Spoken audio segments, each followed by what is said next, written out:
रेहाना और रवि की शादी के बाद रवि के पास कुछ नहीं था। रेहाना, तुमने मुझसे शादी करके एहसान किया है। मुझसे ज्यादा तो तुम कमाती हो। अरे तो क्या हुआ, एक दिन आएगा रवि कि तुम खूब पैसा कमाओगे। मुझे तुम पर पूरा विश्वास है। रवि और रेहाना खुद को स्टैंड करने के लिए पूरी मेहनत करते। रेहाना, मैं नौकरी नहीं करना चाहता हूँ। तो कोई बात नहीं, मैं नौकरी करके घर चलाती हूँ, तुम बिजनेस सेट करने की कोशिश करो। एक दिन रेहाना, तुम जानती हो, मैंने जो विज्ञापन बनाने वाली कंपनी खोली थी ना, उसे बड़ी ब्रांड का ऑफर आया है। अब हम लोगों के दिन ब्यारे न्यारे हो गए हैं। मैं जानती थी रवि कि एक दिन तुम सेटल हो जाओगे। रवि का काम अच्छा चल जाता है। एक दिन वो रेहाना से कहता है, रेहाना, अब हम लोगों का बच्चा भी हो गया है। बहुत छोटा है वो। उसका ख्याल कैसे रखेंगे हम? कैसे क्या, मैं गांव से माँ को लेकर आ जाती हूँ। नौकरी से हाफ डे ले लिया करूंगी। अभी तो वो छोटा है, स्कूल जाने तक मैं मैनेज कर लूंगी। देखो रेहाना, मैं अब अच्छा कमा रहा हूँ। तुमको नौकरी करके परेशान होने की कोई जरूरत नहीं है। अरे कैसी बात कर रहे हैं, मैं अपनी लगी लगाई नौकरी कैसे छोड़ दूं? और मैंने तो सुना है हम लोगों को कुछ ही महीनों में सरकारी नौकरी मिल जाएगी। सरकारी नौकरी में कितना कमा लोगी? उतने में तो मैं ड्राइवर रख लूंगा। रेहाना को रवि की बात का थोड़ा बुरा तो लगता है। कम से कम मेरी नौकरी की इतनी बेइज्जती मत करो। भूल गए, इसी नौकरी के बदौलत तुमने अपना बिजनेस खड़ा किया है। अरे वो तो मैं किसी के भरोसे भी कर लेता। देखो, अपने बच्चे को संभालो, घर का काम करो। अब बाहर जाती तुम अच्छी नहीं लगती हो। रेहाना रवि के कहने पर नौकरी तो छोड़ देती है, लेकिन अब बड़े से घर में उसकी कीमत किसी नौकर से कम नहीं होती। एक दिन रवि का दोस्त आता है। भाभी, हम लोग तो आपको तब से जानते हैं जब से आप लोग शादी होकर इस शहर में आए थे। आपकी बदौलत ही सारा बिजनेस खड़ा हुआ है। ये किस्मत तो आप ही की है भाभी। हाँ हाँ भाई, हमारी मेहनत तो कुछ है ही नहीं। अरे होगी, लेकिन भाभी की किस्मत के आगे कुछ नहीं। दोस्त वहां से चला जाता है, लेकिन रवि का गुस्सा सातवें आसमान में होता है। देखा कैसे बोल रहा था? अरे बिल्कुल अच्छा आदमी नहीं है ये। कैसी बात कर रहे हैं आप? प्रशांत भैया तो बहुत अच्छे इंसान है रवि। कैसे उन्होंने हमारे मुश्किल वक्त में हमारा साथ दिया था। अरे था पैसा तो साथ दिया, नहीं तो कौन पूछता है? रवि का व्यवहार पैसा आते ही अलग हो गया। वो बंदे को बंदा नहीं समझता। घमंड से घिरे रवि ने तो एक दिन हद ही कर दी। रेहाना, मैं अब तुम्हारे साथ नहीं रह सकता हूँ। क्या क्या बकवास कर रहे हो रवि? क्या कहना चाहते हो? और क्यों नहीं रह सकते तुम मेरे साथ? देखो, मुझे कोई और पसंद है, और उसने साथ रहने पर बस यही शर्त रखी है कि मुझे तुम्हें तलाक देना होगा। रेहाना, जो कि एक स्वावलंबी महिला थी, उसने बिना देर किए रवि को कह दिया, कोई इश्यू नहीं, मुझे पैकिंग में 4 दिन का वक्त लगेगा, लेकिन तब तक मैं तुम्हारे साथ नहीं रहूंगी। 4 दिन के लिए तुम कहीं और शिफ्ट हो जाओ, मैं घर से निकलूंगी तो बता दूंगी। रवि घर छोड़कर चला जाता है। रेहाना को दुख होता है, वो रोती है, लेकिन व्यवहार से स्ट्रांग रेहाना को पति के वापस आने का और उसे सबक सिखाने का पूरा भरोसा था।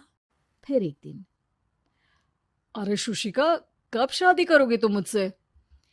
यार मैंने तो सोचा था तुम शादी से पहले मुझे विदेश लेकर जाओगे, महंगी कार दिलाओगे। अरे सब दिला दूंगा, लेकिन पहले मुझसे शादी तो कर लो। हाँ हाँ, क्यों नहीं। मैं कुछ दिनों के लिए अपने मम्मी पापा के पास जा रही हूँ और लोगों से अपनी शादी की बात करूंगी। अरे शुशिका, कैसे रहूंगा मैं तुम्हारे बिना? अब तो शादी ही होने वाली है हम लोगों की। शुशिका रवि को छोड़कर चली जाती है। रवि घर आता है, जहां रेहाना को ना पाकर उसे सब अजीब लगता है। घर तो रेहाना के बिना कुछ नहीं है। बच्चे की याद भी आ रही है। चलो एक वीडियो कॉल कर लेता हूँ।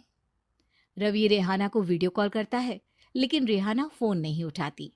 रात को सोते वक्त मन कर रहा है मुन्ने को गले लगा लूं। चलो कोई ना, शुशिका से शादी के बाद मेरे और भी बच्चे होंगे। अगले दिन रवि ऑफिस जाता है, जहां टीना खड़ी होती है। सर, आपने अपने नए ऐड के लिए मॉडल की रिक्वायरमेंट डाली थी ना, मैं उसी के लिए आई हूँ। रवि टीना को देखकर खुश हो जाता है। अब शादी हो गई है तुम्हारी? नहीं सर, बस अच्छा सा हैंडसम और अमीर लड़का देख रहे हैं मेरे मम्मी पापा। रवि के दिमाग से तो टीना को देखकर शुशिका का ख्याल भी खत्म हो जाता है। अरे यार, ये लड़की मिल जाए कितनी सुंदर है।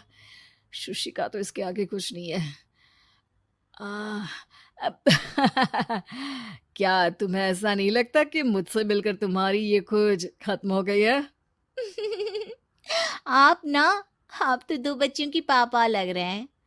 अरे नहीं नहीं, मेरी शादी तो हुई थी, लेकिन बीवी को किसी और से प्यार था, मुझे छोड़कर चली गई।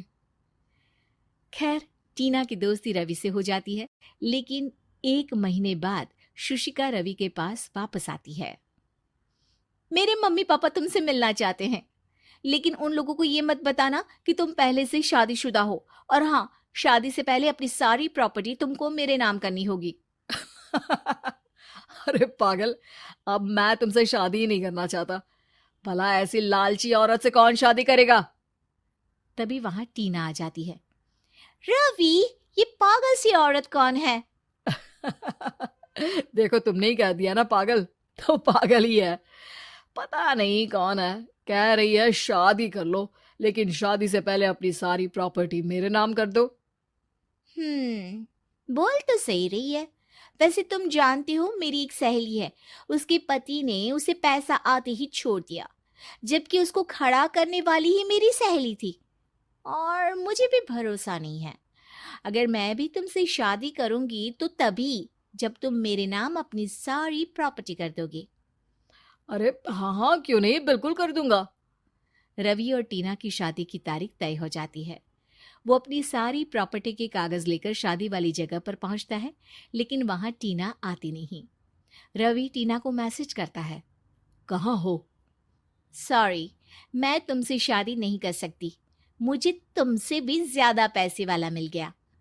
रवि को गुस्सा आ जाता है। वो गुस्से से सारा डेकोरेशन तोड़ रहा होता है कि वहां रेहाना आ जाती है। सर, क्या हो गया? क्या डेकोरेशन पसंद नहीं आई आपको? अ, तुम यहाँ क्या कर रही हो? मैं यहाँ की डेकोरेटर हूँ। क्या आपको पसंद नहीं आई यहाँ की सजावट? रवि दौड़कर रेहाना के गले लग जाता है। मुझे माफ कर दो रेहाना।